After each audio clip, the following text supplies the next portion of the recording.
ஸ்டாலின் அவர்கள் திருச்சி எலெக்ஷன்ல நிக்க போறாருங்கிற மாதிரியான ஒரு பேச்சு இருந்துச்சு. அது அரசியல் எதிர்காலத்துக்கே முற்றுப்புள்ளியா. திமுக தலைவர் நின்று நடக்கக்கூடாத ஒரு தோல்வி நடந்துருச்சு அப்படின்னா மக்கள் முற்றிலும் நிராகரித்து விட்டார்கள். ஸ்டாலினுடைய தோல்வி ஸ்டாலின் என்ற வேட்பாளருடைய தோல்வி இல்லை, திமுக தலைவருடைய தோல்வி.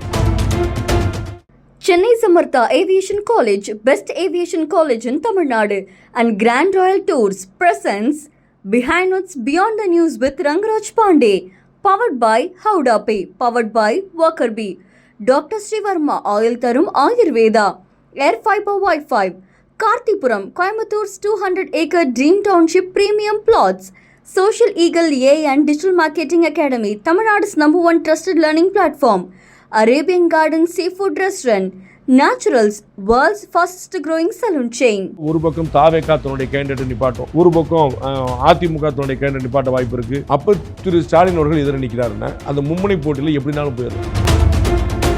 ராஜ்மோகனுக்குலாம் சினிமா பத்தி என்ன தெரியும் அப்படின்னு திரு விஷால் பிறக்கும் போது நடிச்சுட்டு வந்தாரா? ராஜ்மோகன் சினிமா குடும்பத்தை சேர்ந்தவர் இல்லை, அதனால வரக்கூடாதா? இதற்கு முன்னாடி எவ்வளவு அமைச்சர் பெருமக்கள் அந்த துறையில் இருந்திருக்காங்க சினிமாவில் இல்லாம. அப்ப வேணா விஜய் உட்கார்ந்து சினிமா தியேட்டரா பார்த்து சென்சார் போர்டு ஆக்கிடுவோமா? அவருக்கு முதலமைச்சர் அனுபவம் இல்லைன்னு சொல்லி சொன்னா நீங்க அவருக்கு சினிமாக்கு மாஸ்டருங்க. விஜய்க்கு சினிமா சூப்பரா தெரியும், சினிமாவோட எல்லா பிரச்சனையும் பார்த்துறாரு, சூப்பர். அவருக்கு முதலமைச்சர் அனுபவம் இல்லைன்னு சொன்னா நீங்க வாங்க விஷால் வாங்க ஜெயிச்சுட்டு வாங்க, முதலமைச்சர் உட்கார்ந்துங்க, யார் தடுக்கிறா? அப்ப நீங்க யார் யாருக்கு என்னென்ன துறை கொடுக்கணுமோ கொடுத்துக்கோங்க.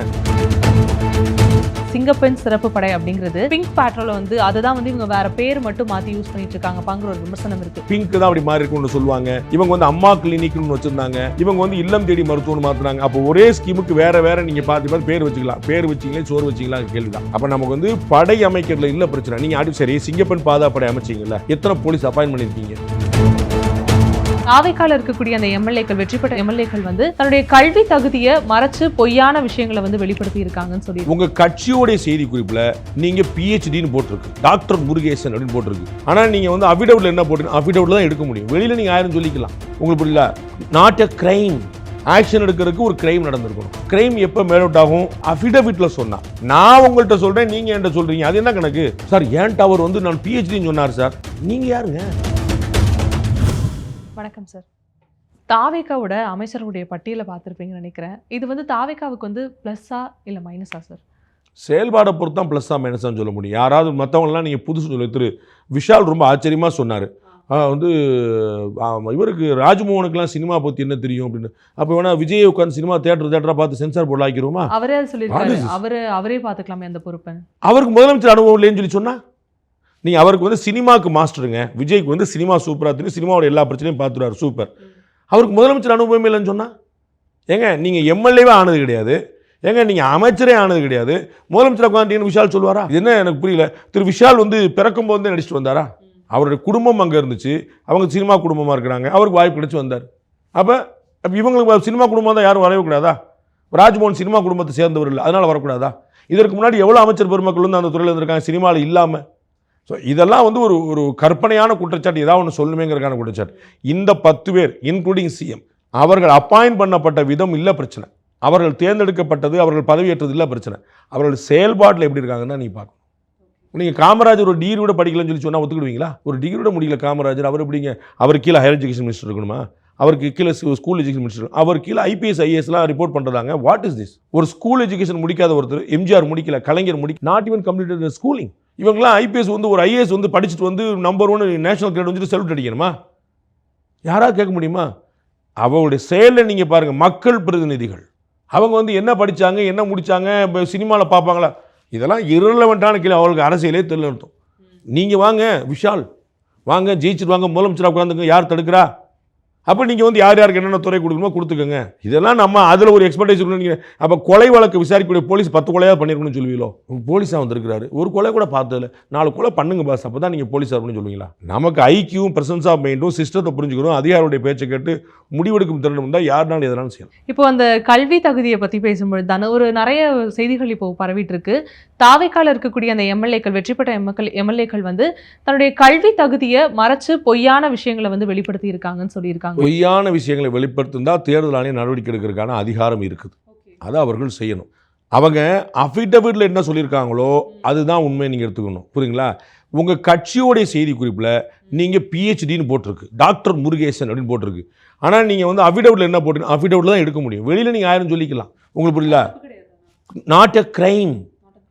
அது கிரைம்ங்கிறது நீங்கள் ஆக்ஷன் எடுக்கணும்னு சொன்னீங்கல்ல, ஆக்ஷன் எடுக்கிறதுக்கு ஒரு கிரைம் நடந்திருக்கணும். கிரைம் எப்போ மேலவுட் ஆகும்? அஃபிடவிட்டில் சொன்னால். நான் உங்கள்கிட்ட சொல்கிறேன், நீங்கள் என்கிட்ட சொல்கிறீங்க, அது என்ன கணக்கு? சார் ஏன்ட்டு அவர் நான் பிஹெச்டின்னு சொன்னார் சார். நீங்கள் யாருங்க? உங்களுக்கு அறிக்கை கொடுத்தாரு சார், வச்சுக்கோங்க, நீங்கள் தானே ஓட்டு போட்டீங்க. அஃபிடவிட்டுங்கிறது பிரமாண பத்திரம். It's a document. There is a difference between a paper and a document. புரியுதுங்களா? பேப்பரில் நம்ம 100 எழுதலாம், ஆனால் டாக்குமெண்ட்டுங்கிறது வேறு, அது ஒரு ஆவணம். அதனால தான் டாக்குமெண்ட் சொல்கிறோம். டாக்குமெண்ட்டில் தப்பாக சொல்லியிருந்தாரு அப்படின்னா நீங்கள் எலெக்ஷன் கமிஷன் எடுக்கலாம், ஆக்ஷன் எடுக்கலாம். அவர்களுடைய செய்தி குறிப்பில் சொல்லியிருந்தாங்க, ஆனால் உண்மை அப்படி இல்லை, அப்போ அவங்க போய் சொல்லியிருக்காங்க, நீங்கள் தெரிஞ்சுக்கோங்க, அவ்வளோதான். It's not a crime. உங்களுக்கு புரியுங்களா? ரெண்டாவது பாயிண்ட், அங்கே ஒன்று சொல்லியிருக்கிறாங்க, அதுதான் உண்மை. Even that is not a crime, right? அவர் 10ஆம் கிளாஸ் தான் படிச்சிருக்கிறாரு, அவர் ஒரு தகுதியானவரா? 8ஆம் கிளாஸ் தான் படிச்சிருக்கு. நான் உங்களுக்கு இப்போ தான் சொன்னேன், பள்ளி படிப்பே முடிக்காத காமராஜர், கருணாநிதி, எம்ஜிஆர். ஸோ அது ஒரு கிரைம் கிடையாது. அஃபிடவிட்டில் போய் சொல்லியிருந்தாங்க, அஃபிடவிட்டில் போய் சொல்லியிருந்தாங்கன்னா ஆக்ஷன் எடுக்கிற அதிகாரம் தேர்தல் அதிகாரத்துக்கு இருக்குது. உண்மையிலே படிப்பு கம்மியாக அப்படின்னா அது ஒரு குற்றமே கிடையாது. நீங்கள் அதை ஒரு குற்றமாக நீங்கள் கருத முடியாது, தகுதி குறைவாகவும் கருத முடியாது. தாவேக்கா அதிரடியாக எடுத்து வச்ச ஒரு நடவடிக்கை தான் அந்த சிங்கப்பெண் சிறப்பு படை அப்படிங்கிறது. இதுக்கு ஒரு பேரலா 2 விமர்சனம் இருக்குது சார். பிங்க் பேட்ரோலை அதுதான் இவங்க வேற பேர் மட்டும் மாற்றி யூஸ் பண்ணிட்டு இருக்காங்கப்பாங்கிற ஒரு விமர்சனம் இருக்குது. இன்னொன்று கூடவே என்ன, இப்போ திருச்சியில் ஒரு சம்பவம் ஒன்று நடந்தது. ஒரு நபர் ஒரு பெண், அவங்க காதலிச்ச பெண் அப்படின்னு சொல்லப்படுது செய்தி ஊடகங்களில், பொது வெளியில் பட்டப்பகலில் எல்லார் முன்னிலையிலும் அடித்து ரொம்ப துன்புறுத்துறாரு.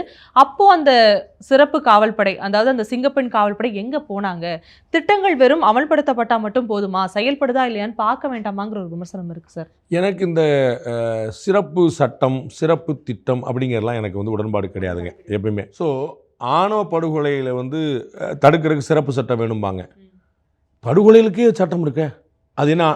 படுகொலைக்கு உங்களுக்கு என்ன சட்டம் இருக்குது? மரண தண்டனை வரைக்கும் சட்டம் இருக்குது. மரண தண்டனைக்கு மேலே ஒரு தண்டனை இருக்குதா? அப்போ ஆணவ படுகொலை என்ன தண்டனை கொடுத்துருவீங்க? அதிகபட்சமாக மரண தண்டனை தானே கொடுக்க போகிறீங்க. அப்போ விரைவாக விசாரிக்க சிறப்பு நீதிமன்றங்களை அமைக்கலாம். உங்களுக்கு புரியுங்களா? மகிழா கோர்ட்டுன்னு சொல்லுவாங்க, மகளிர் நீதிமன்றம் வைக்கிறீங்க. எம்எல்ஏ எம்பிக்களுக்கான, மக்கள் பிரதிநிதிகளுக்கான கோர்ட் வைக்கிறீங்க அப்படின்னா கடகடன் வழக்கு விசாரி. ஏன்னா இதில் மொத்தமாக போய் 50,000 கேஸில் போய் நிற்கிறதுக்கு ஒரு செஷன்ஸ் கோர்ட்லேருந்து நீங்கள் ஹைகோர்ட் போகிறக்குள்ள பாடாவது ஏறும். அப்போ மக்கள் பிரதிநிதிகளுக்குன்னு ஒரு தனி கோர்ட் வைங்க, மகளிருக்குன்னு தனி, குடும்ப நீதிமன்றம் வரட்சணை தனியாக வச்சுருக்கீங்க. இதை மாதிரி தனித்தனியாக சிபிஐ தனியாக வச்சுருக்கீங்க. இந்த மாதிரி தனியாக ஒன்று கோர்ட்டு போட்டு பெண்களுக்கான குற்றங்கள் அது ஏற்கனவே இருக்குன்ற. அப்போ நீங்கள் சிறப்பு நீதிமன்றங்கள் வச்சா வழக்குகளை விரைந்து விசாரிக்க உதவும். வேறு சிறப்பு சட்டங்களோ சிறப்பு திட்டங்களோ போகிற நீங்கள் சொன்ன மாதிரி பிங்க் தான் அப்படி மாறி இருக்குன்னு சொல்லுவாங்க. இவங்க அம்மா கிளினிக்னு வச்சுருந்தாங்க, இவங்க இல்லம் தேடி மருத்துவம்னு மாற்றினாங்க. அப்போ ஒரே ஸ்கீமுக்கு வேறு நீங்கள் பார்த்து பேர் வச்சுக்கலாம். பேர் வச்சிங்களே சோறு வச்சிக்கலாம் கேள்வி தான். அப்போ நீங்கள் சொன்ன ஒரு உதாரணம் மட்டும் இல்லை, அதே பக்கத்தில் திருச்சிக்கு பக்கத்தில் புதுக்கோட்டையில் ஒரு உடல் ஊனமுற்ற ஒரு பெண்ணை கூட்டு பாலியல் வன்கொடுமை செஞ்சு தூக்கி எறிஞ்சிட்டு போயிட்டாங்க. இப்போ நடந்திருக்குது, முந்தானத்து நேரத்தில் நடந்திருக்கு. அதுக்கு என்ன செய்ய சொல்கிறீங்க? அப்போ இந்த சிங்கப்பெண் பாதுகாப்படை எங்கே போச்சு? அப்போ நமக்கு படை அமைக்கிறதுல இல்லை பிரச்சனை. நீங்கள் சரி சிங்கப்பெண் பாதுகாப்படை அமைச்சிங்கல்ல, எத்தனை போலீஸ் அப்பாயின் பண்ணியிருக்கீங்க? இருக்கிற போலீஸ் தான் நாங்கள் மாற்றி விட்டுருக்கீங்க. இந்த சிறப்பு பேருந்துகள் இயக்கம்னு ஒரு காமெடி பண்ணுவாங்க, உங்களுக்கு புரியுங்களா? திருவண்ணாமலையில் தீபம், அதனால் சிறப்பு பேருந்துகள். சிறப்பு பேருந்து மொத்தம் 3000 பஸ் இருந்துச்சு, இப்போ 4500 பஸ்ஸாக மாறிடுச்சா? பஸ் புதுசு 1500 பஸ் வாங்கியிருக்கீங்களா? எப்படி சிறப்பு பேருந்து வரும்? 3000 பஸ்லேயே ஒரு 1000 பஸ்ஸாக சிறப்பு பேருந்து இப்போ ஸ்டிக்கர் ஒட்டிடுது முன்னாடி. நீங்கள் விழுப்புரம் போகிற திருவண்ணாமலை வழியாக போயிட்டு போப்பான்னு சொல்லிடுறது. இப்படிக்கா சுற்றி போயிடும், சிறப்பு பேருந்துன்னு போயிடும், அவ்வளோதான். அப்போ நீங்கள் சிங்கப்பெண் தலைமையில் ஐஜி புது அப்பாயின்மெண்ட்டா? IG transferred, not appointed. புது ஒரு ஐஜி நியமிக்கல. அப்போ என்ன மேன் பவர் இருக்கும்? ஐஜி விட்டுருங்க, டிஐஜி விட்டுருங்க, கீழே 10 ஆளுநர்கள் போடணும்ல, கான்ஸ்டபிள்ஸ். அவங்க புதுசாக வந்திருக்காங்களா? எங்கேருந்து வந்தாங்க? அவங்கள ஏதாவது அப்பாயின் பண்ணியிருக்கீங்களா, எடுத்துருக்கீங்களா? ஏற்கனவே லா அண்ட் ஆர்டருக்கும் கிரைமுக்கும் டிராஃபிக்குக்கும் வேற எங்கெங்கே இருந்தவங்களை தான் தூக்கி போட்டிருக்கீங்க. அப்போ அந்த மேன் பவர் கொஞ்சம் இந்த மேன் பவர் வந்திருக்கு. அப்போ தமிழ்நாடு முழுக்க 234 தொகுதி இருக்குது, சரிங்களா? அப்போ 234 தொகுதிக்கு எத்தனை பேர் வச்சுருக்கீங்க? ஒரு தொகுதி எவ்வளோ பெருசு? ஒரு 10 பேர் ஒரு தொகுதிக்கு வச்சுருக்கீங்களா? அப்போ நம்ம இது அப்படி இல்லை. நம்ம இது அறிவிப்புக்கு ரொம்ப ஈஸியாக இருக்கும். ஆனால் நிதர்சனத்தில் செயல்படுறதுக்கு இந்த சிஸ்டத்தை நீங்கள் அண்டர்ஸ்டாண்ட் பண்ணிக்கணும். இல்லைனா வெறும் அறிவிப்புகளாக இருக்கும். அது இது எந்த விதத்திலும் தடுக்காது. நமக்கு விமன் பேட்ரோலிங், பிங்காக, நிர்பயா ஸ்கீம் சொல்லிட்டு சென்ட்ரல் கவர்மெண்ட் அவ்வளோ நிதி கொடுத்துருக்கு. அவ்வளோ நிதி. If I am not wrong, Nirbhaya நிதியில் முழுமையாக பயன்படுத்தாத மாநிலங்களில் ஒன்று தமிழ்நாடு. மத்திய அரசு நிதி கொடுக்கல, நிதி சத்தம் போடுறாங்களே, மத்திய அரசு கொடுத்த நிதியை பயன்படுத்தலை. ஹைவேஸ் பேட்ரோலிங் வரைக்கும் கொடுத்துருக்காங்க, அது செயல்படுத்தாமல் வச்சுருக்காங்க. பணத்தை ரிட்டர்ன் கொடுத்துருக்காங்க தமிழ்நாடு அரசு. அந்த மாதிரி வச்சுட்டு நீங்கள் எது ப்ராக்டிக்கலாக யோசிக்காமல் நம்ம ஒரு ஃபேன்சி அறிவிப்பு பண்ணிடணும்னா that is not going to help any women. Sir, கடந்த சில வாரங்களாகவே ஸ்டாலின் அவர்கள் திருச்சி எலெக்ஷனில் நிற்க போகிறாருங்கிற மாதிரியான ஒரு பேச்சு இருந்துச்சு. அன்பில் மகேஷ் அவர்களுமே ரெக்வஸ்ட்டாக வச்சுருந்தார், அவர் நிற்கணும், நான் வேண்டிக்கிறேன் அப்படின்ற மாதிரி சொல்லியிருந்தார். இப்போது ஸ்டாலின் அவர்கள் திருச்சியில் ஒரு மேடையில் பங்கேற்றதுக்கான காரணம், ஒருவேளை அவரும் எலெக்ஷனில் நிற்க சம்மதிச்சிருக்காருங்கிற ஒரு கேள்வியை எழுப்பியிருக்கு. எப்படி பார்க்குறீங்க? 2 விஷயம். ஒன்று, தஞ்சாவூர் பகுதியில் நடந்த திருமணத்தை நீங்கள் சொல்கிறீங்கன்னு நினைக்கிறேன். வேறு எந்த மேடையில் கலந்துக்கிட்டாருன்னு எனக்கு தெரியல. அது வந்து ஒரு பூண்டி கல்வான் அவருடைய இல்ல திருமண விழா. அங்கே நேற்று கலந்துக்கிட்டது. அது வந்து வழக்கமாக நடக்கிறது தான். அவங்க வந்து திருமண வீடுகள், அந்த ஃபேமிலி வந்து அண்ணன் தம்பி 2 பேருமே ரொம்ப முக்கியமான ஃபேமிலி திமுகவில். அதனால் அவங்களுடைய வீட்டு திருமணத்தில் அவங்க குடும்பத்தோடு கலந்துக்கிறாங்க. எதிர்க்கட்சி தலைவர் திரு உதயநிதியும் கலந்துக்கிட்டார். இந்த மாதிரி கலந்துக்கிட்டு வந்து ரொம்ப நார்மலான விஷயம் தான். திரு அன்பில் மகேஷ் பொய்யாமொழி ஏற்பட்ட நிறைவேற்ற தீர்மானமும் வந்து எல்லா ஊர்லேயுமே செய்கிறது தான். எங்கே யார் வந்தாலும் நீங்கள் உங்களுக்கு நினைவு இருக்கும், 2026 வந்து மே மாதம் தேர்தலும் போது அவங்களுடைய வேட்புமனு தாக்கல் பண்ணவங்க, விருப்பமனு தாக்கல் பண்ணவங்க எல்லாமே தாவேக்கால எல்லா தொகுதியிலுமே விஜய் போட்டிடணும்னு சொல்லி சொன்னாங்க அப்படின்னு சொல்லிட்டு. இந்த மாதிரி கட்சி தலைவர்கள் பேரை சொல்லி அவங்கவுங்க அங்கங்கே சொல்கிறது இயல்பு தான். அப்படி தான் திரு அன்பில் மகேஷ் திருச்சி கிழக்கில் சொல்லியிருக்காருன்னு நினைக்கிறேன். திரு ஸ்டாலின் அவர்கள் தமிழ்நாட்டில் எந்த தொகுதியிலுமே நிற்க தகுதியானவர் தான். அதில் வந்து ஒன்றும் குழப்பம் இல்லை. அவங்க வந்து இது மாதிரி நின்றுருக்காங்க. சென்னையிலே பல தொழில் இருக்காங்க. அவங்க அப்பா அமரர் கலைஞர் வந்து தஞ்சாவூர்லேருந்து, குளித்தலையிலேருந்து, சென்னையிலேருந்து பல இடங்களில் போட்டிகிட்டு இருக்கிறார். திருவாரூரில் அது மாதிரி போட்டியிடாத தொகுதியே கிடையாது. இவங்களும் சென்னையில் 2-3 தொகுதி துறைமுகம், ஆயிரம் விளக்கு, குளத்தூர் இந்த மாதிரி மாற்றி மாற்றி அவங்க போட்டிகிட்டு இருக்காங்க. ஸோ அது ஒரு பெரிய ப்ராப்ளம் இல்லை, போட்டி. ஆனால் ஒருவேளை அங்கேயும் தோற்றா என்ன ஆகுன்னு பார்க்கணும். அப்போ வந்து அவர் வந்து எல்லா எதிர்க்கட்சிகளுடைய ஒருங்கிணைந்த வேட்பாளராக ஆவாரா அப்படிங்கிற ஒரு கேள்வி. அதிமுக தேர்தலை போட்டியிடுமா, எதிர்த்து வேட்பாளர் நிறுத்துமாங்கிற 2வது கேள்வி. அதிமுக ஆதரவு தெரிவிச்சிட்டா அது வந்து அதிமுகவும் திமுகவும் ஒரே கணக்கு தான் அப்படிங்கிற இப்போ ஓடிட்டுருக்க விமர்சனத்துக்கு பெரிய அச்சாரமாயிரும். திரு திருமாவளவன் அவர்கள் வந்து ஏடிஎம்கே டிஎம்கே சேர்ந்து ஆட்சி அமைக்க ட்ரை பண்ணாங்கன்னு ஒப்புக்கிறார். இதை நான் பலமுறை சொல்லியிருக்கிறேன். அதை அதிகாரப்பூர்வமாக ஒப்புக்கிறார். அதுக்கப்புறம் அப்படி இல்லை, சும்மா சொன்னாங்க அப்படின்னு கேள்விப்பட்டேன். அப்புறம் மாற்றுறார், 2வது நாள் மாற்றுறார். அவருக்கு என்ன நெருக்கடி? ஏன்னா இது ஆஃப் த ரெக்கார்டாக தான் பேசப்பட்டது, ஆன் ரெக்கார்டு யாருமே வந்து நேம் பண்ணல. ஆனால் இதை பூரா ஆத்தென்டிகேட் பண்ணிடுறாரு திரு திருமாவளவன். அப்போ திரு சிவி சண்முகம் அதற்கு முன்னாடி இதை பற்றி பேட்டியில் சொல்கிறாரு. திரு இபிஎஸ் வந்து அதை மறுக்கிறார். அப்படிலாம் யாரும் பேசவே இல்லைன்றார். டிஎம்கே இன்றைக்கு வரைக்கும் சைலண்ட்டாக இருக்குது. அப்போ நாளைக்கு திரு ஸ்டாலின் நின்று அதற்கு பொது வேட்பாளர் நாங்கள் ஏற்றுக்கிறோன்னு சொல்லிட்டு ஏடிஎம்கே சம்மதிச்சுன்னா இந்த விஷயங்கள் பூரா ஒப்புக்கொண்ட மாதிரி ஆயிரும். அப்போ ஏடிஎம்கே வந்து போட்டியிடாமல் அவங்க வந்து வாபஸ் வாங்கி நாங்கள் வந்து புறக்கணிக்கிறோம் இந்த பை எலெக்ஷன் சொல்லி சொன்னால் இன்னும் பின்தங்கின மாதிரி ஆயிரும். ஏன்னா இப்போ ஏடிஎம்கே ஆட்சியில் டிஎம்கே புறக்கணிச்சா அதிமுக அராஜகம் அப்படின்னு சொல்லிக்கலாம். திமுக ஆட்சியில் பை எலெக்ஷனை ஏடிஎம்கே புறக்கணிச்சா திமுக அராஜகம்னு சொல்லி தப்பிச்சுக்கலாம். தாவேக்காவுடைய ஆட்சியில் ஒரு பை எலெக்ஷன் நடக்குது. ஆனால் பை எலெக்ஷன் அசம்பிளியை பொறுத்தளவுக்கு எலெக்ஷன் கமிஷன் தான் நடத்துது, ஆல் இண்டியா பார்ட்டி தான் நடத்தும். அதில் நீங்கள் வந்து அராஜகம் சொல்லிட்டு நீங்கள் வெளியே போக முடியாது. அது இவங்க வந்து ஆட்சிக்கு வந்து இன்னும் மாதக்கணக்குள்ளோட முடியல. அப்படிங்கும்போது புறக்கணிக்கிறதுக்கான ஒரு சிக்கல் இருக்குது. புறக்கணிச்சிட முடியுமா அப்படிங்கிறது வந்து எடப்பாடி பழனிசாமி பயத்தில் பின்வாங்குறாருன்னு ஒரு குரூப் சொல்லி கிளம்பிடும். அப்போ வந்து அவங்க வந்து போட்டியிட வேண்டிய நிர்பந்தம். அப்போ ஒரு பக்கம் தாவேக்கா தன்னுடைய கேண்டிடேட்டை நிப்பாட்டும், ஒரு பக்கம் அதிமுக தன்னுடைய கேண்டிடேட் நிப்பாட்ட வாய்ப்பு இருக்குது. அப்போ திரு ஸ்டாலின் அவர்கள் எதிர நிற்கிறாருன்னா அந்த மும்முனை போட்டியில் எப்படினாலும் போயிடலாம். நம்ம வந்து மும்முனை போட்டியில் திரு சீமான் வெற்றி வாய்ப்பு இழந்ததை நம்ம பார்த்தோம். அது மாதிரி ஏதாவது ஒன்று ஆச்சு. பல பிரபலங்கள் வெற்றி வாய்ப்பு இழந்ததை நம்ம பார்க்குறோம். பல அமைச்சர் பெருமக்கள் முன்னால் ராஜேந்திர பாலாஜிலாம் தோப்பார்னு யார் சொல்லுவாங்க? உங்களுக்கு நிறைய பேர் இந்த மாதிரிலாம் தோக்குறாங்க பார்க்குறோம். அப்போ அது மாதிரி ஏதாவது ஒன்று ஆயிடுச்சுன்னா அது வந்து அரசியல் எதிர்காலத்துக்கே முற்றுப்புள்ளி ஆயிடும். ஒரு தடவை இல்லை பாஸ் 2 தடவை தோத்துட்டீங்க அப்படின்னாரு. அப்போ அந்த மாதிரி ரிஸ்க் எடுக்கிறது உசிதம் அல்ல. அது வந்து அதற்கு பதிலாக அன்பில் மகேஷ் பொய்யாமொழியே போட்டுவிட சொல்லலாம். உங்களுக்கு புரியுங்களா? அவர் அந்த ஏரியாக்காரரு, சட்டமன்ற உறுப்பினர் ஆகலை, முன்னாள் அமைச்சர், திமுக தலைவர் குடும்பத்துக்கு ரொம்ப வேண்டப்பட்டவர், திரு உதயநிதி ஸ்டாலினுக்கு நண்பர் சகோதரர் எல்லாமா நிற்கக்கூடியவர். அப்போ அவர் நிற்கலாம். இல்லை அண்ணன் நேருட்ட சொன்னால் அவர் வந்து களப்பணியில் ரொம்ப மாஸ்டர். அவர் யாராவது ஒருத்தர் நபரை வந்து கொண்டு வர நிப்பாடலாம். அப்படி நின்று அவங்க ஜெயிக்கிறதுக்கு ஒரு முயற்சி பண்ணாங்கன்னா அது கௌரவமாக இருக்கும். வெற்றி வாய்ப்பு இழந்தால் கூட நம்ம எதாவது சொல்லிக்கலாம். நம்ம வந்து எலக்ட்ரானிக் ஓட்டிங் மிஷினில் எந்த பட்டன் நமக்குனாலும் விசிலுக்கே போதுங்க, 10 பட்டில் எல்லா நம்ம நமக்கு பார்த்து எல்லா பட்டன் விசில் போதும், தாமரைக்கு சொன்ன மாதிரி எதாவது அடிச்சுட்டு சமாளிச்சுக்கலாம். ஆனால் திமுக தலைவர் நின்று நடக்கக்கூடாத ஒரு தோல்வி நடந்துருச்சு அப்படின்னா உங்களுக்கு தெரியும்.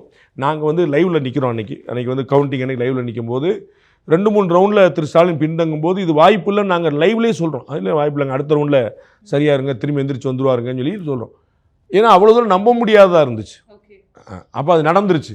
அப்போ திமுகவே 65 சீட்டுக்கு மேலே போகல, திரு ஸ்டாலினே தோத்துட்டாரு அப்படிங்கிறது ஓகேங்க, ஒரு ஜெர்க்கு. திரு ரஜினிகாந்த்லாம் போய் பார்த்தாரு, எல்லாம் ரொம்ப அதிர்ச்சியாக இருக்குங்க அப்படின்னு சொல்கிறார். 2வது தோத்துட்டா மக்கள் முற்றிலும் நிராகரித்து விட்டாருன்னா. இதில் முக்கியமாக நீங்கள் கவனிக்க வேண்டியது ஸ்டாலினுடைய தோல்வி ஸ்டாலின் என்கிற வேட்பாளருடைய தோல்வி இல்லை, திமுக தலைவருடைய தோல்வி. இப்போ திரு எடப்பாடி பழனிசாமி ஜெயிச்சிருக்கிறாரு. அவர் சட்டமன்ற உறுப்பினர் வந்துட்டு அதிகமான வாக்கு 90,000 ஓட்டுக்கு மேலே டிஃபரன்ஸு, 90,000 ஓட்டு வாங்கலை, 90,000 ஓட்டுக்கு மேலே டிஃபரன்ஸு வாங்கியிருக்கிறாரு, வந்திருக்கிறாரு. ஆனால் அந்த கட்சிக்குள்ளே சண்டை மண்டை உடையுது. ஏன்னா நீங்கள் ஜெயிச்சிட்டீங்க, கட்சி தோத்துருச்சே சார்ன்றாங்க. உங்களுக்கு புரியுங்களா? நீங்கள் பல இடங்களில் பார்த்தீங்கன்னா ஏடிஎம்கேக்கும் டிஎம்கேக்கு வித்தியாசம் 3லேருந்து 4% கூட இல்லை. நீங்கள் ஓவராலாக பார்த்தீங்கன்னா the difference between ADMK alliance and DMK alliance not even 4% 5%. ADMK DMK தனியாக பிரித்தா இன்னும் கம்மியாக நிற்கிது. உங்களுக்கு புரியுங்களா? அப்போ இது ஒரு தோல்வி, ஒரு பின்னடைவு. ஆனால் வாழ்க்கையே முடிஞ்சு போன சமாச்சாரம் இல்லை. இனிமேல் எங்கப்பா எந்திரிக்கிறீங்களா? ஆனால் அந்த கட்சிக்காரங்க மனசு உடைஞ்சிட்டாங்க. அவர்கள் 2 தரப்புமே இனிமேல் நம்ம எந்திரிக்க மாட்டோங்கிற மாதிரி நினச்சிட்டாங்க. அப்போ தாவேக்கா கூட போகலாமா வேண்டாமா, திருமாவளவன் முதலமைச்சர் ஆக்கிடலாமா வேண்டாமா, எங்கெங்கெல்லாம் யோசிக்க ஆரம்பிச்சிட்டாங்க பாருங்கள். அப்போ அந்த மன உறுதியை குலைச்சிருச்சுன்னு தெரியுது நமக்கு. அப்படித்தான் திரு ஸ்டாலின் ஒருவேளை நின்று ஏதாவது ஒன்று ஆச்சு, இல்லை நான் ஒருவேளை தோற்று மட்டும் இல்லை, ஒரு 5000 ஓட்டு டிஃபரன்ஸ் கீழே ஜெயிச்சாலுமே ஜெயிக்குன்னு சேர்க்க மாட்டாங்க. நான் சொன்னேன், திரு எடப்பாடி பழனிசாமி 90,000 ஓட்டில் ஜெயிக்கிறார். அது ஜெயிப்பில் சேரும். அது பொது எலெக்ஷன் வந்துச்சுன்னா யாராவது இன்னும் முன்னே இப்போ வந்து பார்த்தீங்கன்னா திருப்பத்தூர், சிவகங்கை மாவட்டம் திருப்பத்தூரில் 1 ஓட்டில் ஜெயிச்சிருக்கிறார். சரிங்களா? பெரிய கருப்பனை வந்து 1 ஓட்டில் ஜெயிச்சிருக்கு தாவேக்கா. அது ஒரு அலை வரும்போது 1 ஓட்டில் தோத்தாலும் 1 ஓட்டில் ஜெயித்தாலும் ஒரு அடடா மிஸ் ஆயிடுச்சு அப்படின்னு போயிடும். ஆனால் இதை மாதிரி பை எலெக்ஷனில் ஸ்டாலின் மாதிரியான ஒரு கேண்டிடேட் போட்டிட்டாருன்னா 5000 ஓட்டு கீழே போனாலே அது வந்து தோல்வி கிடைக்காது. அதெல்லாம் செல்லாதுங்க. என்னங்க நீங்கள் பார்த்தீங்கன்னா ஜஸ்ட் மிஸ்ஸில் தப்பிச்சிங்க, கொஞ்சம் ஒழுங்காக வேலை பார்த்துட்டா அவங்களை தோக்கடிச்சிருப்பாங்க அப்படி. அப்போ அதனால் வந்து அது ஒரு இன்ட்ரெஸ்டிங்கான ஒரு ஐடியா இல்லை. அங்கே பேசின அவர் நிறைய விஷயங்களை வந்து பாயிண்ட் அவுட் பண்ணி பேசியிருந்தார். அதிலும் குறிப்பாக வந்து ரொம்ப சுலபமாக சோஷியல் மீடியாவை பயன்படுத்தி வீட்டில் இருக்கக்கூடிய சிறு பிள்ளைகளை பயன்படுத்தி அவங்க வின் பண்ணிட்டாங்க அப்படிங்கிற ஒரு விஷயத்தை முன் வச்சுருந்தாரு. நிஜமாவே சோஷியல் மீடியா வச்சு வின் பண்ண முடியுமா? அது சாத்தியம்னு நினைக்கிறீங்களா? ஒன்று இல்லை, சாத்தியம் இல்லை. சோசியல் மீடியா மட்டுமே வச்சு சாத்தியம் இல்லை. 2வது சோசியல் மீடியா வச்சு தான் பண்ணிட்டாருன்னே வச்சுக்கணும். அப்படி ஆமான்னு வச்சுக்கணும். உங்கள்கிட்ட சோசியல் மீடியா இல்லையா? டிஎம்கேயோட ஐடிவிங் ரொம்ப பிரபலமாச்சே. ஐடிவிங் இன்றைக்கி எந்த கட்சியில் ஐடிவிங் இல்லை சொல்லுங்கள்? அப்போ ஐடிவிங் எல்லா கட்சியிலுமே இருக்குது. அவர்கள் சோசியல் மீடியாவில் வச்சு வென்றாங்கன்னா உங்கள் சோசியல் மீடியா என்ன செஞ்சது அதை பார்க்கணும்ல. பெண் அப்படின்னு ஒரு அமைப்பு வச்சுருந்தீங்கல்ல, அதில் என்ன, அதில் வந்து களப்பணியா, சண்டை போடுவாங்களா, அவங்க யாராவது போராட்டம் ஆர்ப்பாட்டம் மறியல் இது பண்ணாங்களா? இல்லையே. பின்னாடி இருக்கக்கூடிய ஸ்ட்ராட்டஜி தானே, எஸ்பெஷலி ஆன் சோஷியல் மீடியா தானே, நெகட்டிவ் செட்டிங்ஸ் தானே.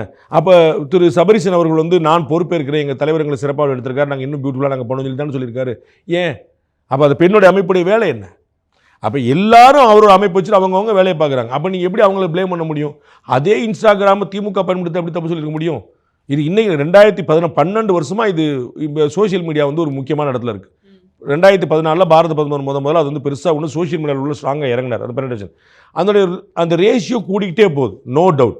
ஆனால் சோஷியல் மீடியா வச்சுக்கிட்டு மட்டுமே ஒருத்தர் வந்துட முடியும்னு சொல்ல முடியாது. ஏதோ ஒரு காமெடியாக ஒரு சேனலில் வந்து ஒரு வந்துச்சுன்னா அதில் வந்து எது ட்ரெண்ட் ஆகுதோ அவர் தான் முதலமைச்சராகனு சொல்லிட முடியுமா? ஸோ வியூஸ் வேறு, மக்களுடைய வியூ வேறு. அதை நம்ம தெளிவாக புரிஞ்சுக்கணும். அவங்க எல்லாமே வந்து ஒன்று ஒரு இம்பாக்ட் இருக்குது, அதில் மறுக்கிறதுல ஒரு இம்பாக்ட் எல்லாத்துக்குமே இருக்குது. அந்த இம்பாக்ட் நீங்கள் ஏற்படுத்த தவறிட்டீங்கன்னு நான் கேட்குறேன். உங்கள் திரு விஜய் வந்து ஒரு நலத்திட்டம் பண்ணலை, இனிமேல் தான் வந்து எதாவது பண்ணணும். ஆனால் நீங்கள் அவ்வளோ நலத்திட்டம் பண்ணேன்னு சொன்னீங்கல்ல, 5 வருஷம் என்னுடைய நலத்திட்டங்களால் பயனடையாத ஆளே கிடையாதுன்னு சொன்னீங்கல்ல, அப்போ அவங்களே ஏன் ஓட்டு போடல? அப்போ வேற ஒரு பிரச்சனை ஓடிட்டு இருக்குன்னு தெரிஞ்சுக்கணும். நீங்கள் இதை நான் பல முறை சொன்னேன், அடிப்படை உதாரணம் சொன்னேன். உங்கள்கிட்ட 1000 ரூபா வாங்கினாலும் ஓட்டு போடலன்னு சொன்னேன். அதான் நான் 100 முறை சொல்லி யோசிச்சு பாருங்க. அதை 2019 எடுத்துக்கங்க, 21 எடுத்துக்கங்க, 24 குறைஞ்சிக்கிட்டே வரும் சொல்லிக்கிட்டே வரேன். இவர் 1000 ரூபா முதல்ல கொடுக்க ஆரம்பிச்சு 2024 மக்களவைத் தேர்தலுக்கு 2023 செப்டம்பரில் கொடுக்குறாங்க. 24லேயே குறைஞ்சது, 26லேயும் குறைஞ்சி போச்சு. ஏன்? 1000 ரூபா வாங்கினவங்க அவங்க அந்த அம்மா அவங்க வீட்டுக்காரர் மட்டும் போட்டிருந்தாலே 2,64,00,000 ஓட்டு வாங்கினாங்களா?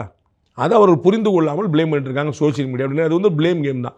அது ஒரு ஆரோக்கியமான கமெண்ட்டாக நான் பார்க்கல. அதன் மூலமாக உண்மையான கமெண்ட் என்ன நீங்கள் தெரியாமல் போயிடக்கூடிய வாய்ப்பு இருக்குது. உங்களுக்கு புரியல. நீங்கள் விசாரணை குழு அமைச்சிருக்கீங்க, அந்த விசாரணை குழு போயிட்டு வர்றதுக்கு முன்னாடியே இன்ஸ்டாகிராம்னால அவர் ஜெயிச்சிட்டான்னு சொல்லிட்டீங்கன்னா விசாரணை குழு அதானே சொல்லும்.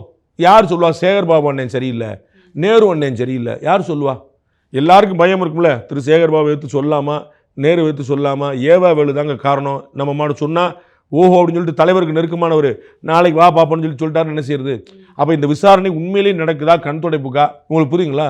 அப்போ அந்த பயம் உங்களுக்கு இருக்கும்போது நீங்களே ஒரு வரி எடுத்து கொடுத்துட்டீங்க. இது இன்ஸ்டாகிராமில் ஜெயிச்சாங்க, நல்ல வேலைப்பா நம்மளும் இன்ஸ்டாகிராமில் சொல்லிட்டு போயிடுவோம் அப்படின்னு எல்லாம் சொல்லிட்டு தலைவர் சொன்னது தான். நாங்கள் வந்து 100 தொகுதியில் விசாரணை நடத்துகிறோம், 100 தொகுதியில் 98 தொகுதியில் இன்ஸ்டாகிராம் தான் காரணம் வந்திருக்குன்னு முடிஞ்சு போகும்ல. அப்போ இது வந்து உண்மையான காரணம் அது இல்லை. சோஷியல் மீடியாவால் மட்டும் ஒருத்தர் ஜெயிக்க முடியாது. சோஷியல் மீடியா நான் பல முறை சொல்லியிருக்கேன், மீடியாவாலே ஒருத்தர் ஜெயிக்க முடியாது. நீங்கள் மனசாட்சி தொட்டு நீங்கள் 4 பேர்ட்ட கேட்டுருங்க, பார்க்குற எல்லாருக்கும் தெரியும். மீடியாவோட சப்போர்ட் மோடிக்கு இருந்ததில்லை, மீடியாவோட சப்போர்ட் ஜெயலலிதாவுக்கு இருந்ததில்லை, மீடியாவோட சப்போர்ட் எம்ஜிஆருக்கு இருந்ததில்லை. மீடியா ஃபுல்லாக தமிழ்நாட்டில் கலைஞர் தான் இருந்துச்சு. ஜெயலலிதா ஜெயிக்கலையா? எம்ஜிஆர் ஜெயிக்கலையா? மோடி ஜெயிக்கலையா? மோடியை சொல்லாத வார்த்தை கிடையாது. ஸோ மீடியா வச்சு ஜெயிச்சிருவாங்க, சோஷியல் மீடியா வச்சு, இதெல்லாம் உண்மை இல்லை. மக்களோடு டைரக்ட் கனெக்ட் இருக்கிறவங்க ஜெயிச்சிருவாங்க. அதுக்கு வந்து சோஷியல் மீடியா ஒரு tool, not the only tool, and you are also having the tool. உங்கள்கிட்ட அந்த டூல் இல்லாமல் நான் ஹேண்டிகேப்பாக இருந்தேன், உங்கள்கிட்ட அந்த டூல் வந்துச்சுன்னா ஒரு ஃபேர் பிளே நடக்கலன்னு சொல்லலாம். நீங்களும் அந்த டூல் வச்சுருந்தீங்க, அப்போ நீங்கள் சரியாக பயன்படுத்திக்கலாம், நீங்கள் வருத்தப்படுங்க. Behind Woods Beyond the News with Rangraj Pandey. Title sponsor Chennai Samhita Aviation, Hotel Management and Nursing. ஈஸியா படிங்க சாலரியோட. And Grand Royal Tour. உங்கள் ஒவ்வொரு ட்ரிப்பையும் ஸ்வீட் மெமரிஸ் ஆக்க Grand Royal Tourக்கு வாங்க. Power by Howda Pay Workabi, a unified platform for finance, accounts and HR. Doctor Srivarma wellness, அனைத்து நோய்களுக்குமான ஆயுர்வேத மருத்துவம் இப்போது தமிழகம் எங்கும். Air Fiber wifi all in one plans, wifi, OTT, IPTV, pay 6 get 6 month free. Kathipuram 200 acre township in Coimbatore. Ready to construct premium villa plots and commercial plots with world class infrastructure. Social Eagle AI and Digital Marketing Academy, Tamil Nadu #1 learning trusted platform. Arabian Garden seafood restaurant, ever fresh ever delicious seafoods இப்போது தமிழகம் எங்கும். Naturals, world fastest growing salon chain. Chennai Samhita Aviation College, best aviation college in Tamil Nadu, and Grand Royal Tours presents Behind Woods Beyond the News with Rangraj Pandey, powered by Howda Pay, powered by Workabi, Dr. Srivarma Oil Tarum Ayurveda, Air Fiber Wi-Fi, Karthipuram, Coimbatore 200 acre Dream Township premium plots, Social Eagle AI and Digital Marketing Academy, Tamil Nadu's #1 trusted learning platform, Arabian Garden Seafood Restaurant, Naturals, world's fastest growing saloon chain.